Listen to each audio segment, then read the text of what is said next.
Oi, happy St. Patrick's Day, you motherfucker. Hey,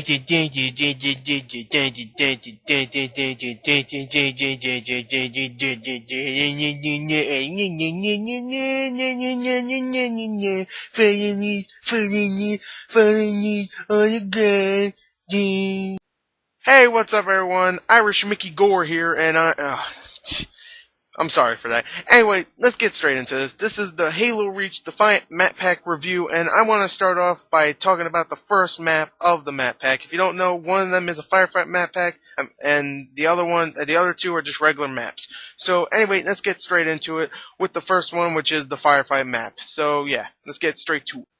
Okay, now the first map is a firefight map. It is called Unearthed. Now, I'm just going to say it right here, I'm not a big firefight fan, and when I was playing this, I was actually having a lot of fun. I really was. Now, I didn't think it was that great because it was a firefight map, but I did have fun, and I'll tell you why. Because I played this by myself. When I was playing this with multiplayer, it was not fun. But when you play it by yourself, the area is just perfect. Just try to stay alive. It is pretty much a base kind of setup. Not very, nothing really like new or huge stuff we've seen before, really. But it's a base on top of pretty much a hill, it looks like, and there's a field of grass, and really there's nothing much to talk about visually, but it's actually a lot of fun. I would say it's probably the best firefight map out of all of them because I'm not really big on firefight, like I just said. So I did like the map. I'm not going to take much time with it. I'm just going to say I did like it though. If you like firefight a lot, you're going to really love this map because it's probably the best one out of all of them. So I'm going to give it 7.5 out of 10. Even though I didn't really like firefight, I did have fun with this. So let's go on to the next map.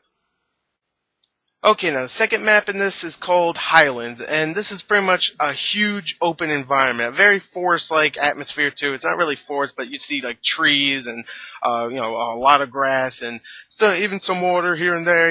Obvious stuff for Halo Reach. But I actually really like this map because it actually mixes two of my favorite maps. Well, not two of my favorite maps, but two of my favorite big environment maps in Halo Reach, which is Tempest, which I really grown to appreciate and actually really like. Last time I played it, the first time when I reviewed it, I didn't really care for it, but now I actually really like it. And Hemorrhage, which is a big open environment, kind of like Tempest, and it mixes both of those together. And what I mean like that is Hemorrhage pretty much takes its cave system and puts it into Tempest, and it takes its bases and puts it into Tempest also, and it takes away the structures that were in Tempest. It really were just structures, big structures that you could walk in. They weren't really bases, and they put pretty much the bases in there, and there you go. That's pretty much Highlands. Very fun. Vehicular combat is awesome in this map.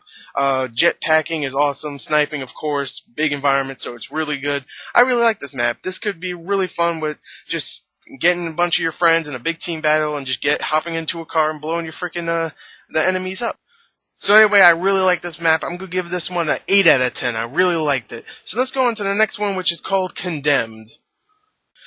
This one actually reminded me a lot of Anchor 9, which was in the last map pack, the Noble map pack. So if you haven't played that one, I'll explain it. It's pretty much a small environment with some space combat too. You can actually go out into space and float around and shoot people. So that's really cool, right? Well, this one's actually a little bigger than Anchor 9, and it actually does a lot more space combat, which I really enjoyed. Sometimes it got a little annoying with grenades and stuff because the gravity would just float a grenade, and you just see a plasma grenade go way longer than it should have. And I never got stuck by it. I was just saying, that's kind of annoying, man. I'm just standing here and just out of nowhere, a grenade someone tossed from a mile away just floats over to me. I'm like, okay, that happened to me once, by the way, and that was really unlucky. But I still like it. I love the space combat in the game, in the map, I should say, and the scenery. I didn't mention this in my Highlands map review, but the scenery is fantastic in this, just like Highlands. I mean, the scenery, you can just look out at the space station and you just see the whole Reach just getting glassed, pretty much, getting blasted away, and it looks beautiful. And just the space scenery, just looking away from Reach, not even just looking at Reach getting blown the fuck up, I mean, that's hilarious. I mean, that looks cool, but looking at space and stuff, just all these freaking colors and freaking, it looks like stars exploding and stuff out of the distance, and it looks beautiful. It really does. It looks like a freaking painting come to life, and it looks beautiful. This is why I think Halo Reach is actually a fantastic looking game. I think the graphics in Halo Reach are amazing, and in this map, it really shows it off. And the other one, Highlands, I mean, it looked good, but it was really far away in the distance, but you still saw it getting blasted away. It wasn't like a laser came out up in the middle of your map and just started blasting away, which would have been cool, but you know, I still liked in that one, and this one, it was amazing. So overall, I love the shit out of this map. I really did. I'm going to give this one a 9 out of 10. My favorite one, again, is a small one with space combat, just like Anchor 9. And really, in conclusion, you see what I did there? I didn't say overall this time. In conclusion, I really, really like this map pack. I don't think it's as good as the Noble map pack because of the firefight map that comes with this. If that firefight map was just a regular multiplayer map, then I would have probably given this a little higher than Noble map pack. But because of that, I have to give it a little lower. I'm going to give it 8.2 out of 10. I still think you should get it. It's only $10, so you know, you're not wasting that much, even though you're really only getting 2 maps if you don't like Firefight like me. So anyway, there you go. There's my review. Thank you, and goodbye. Suicide.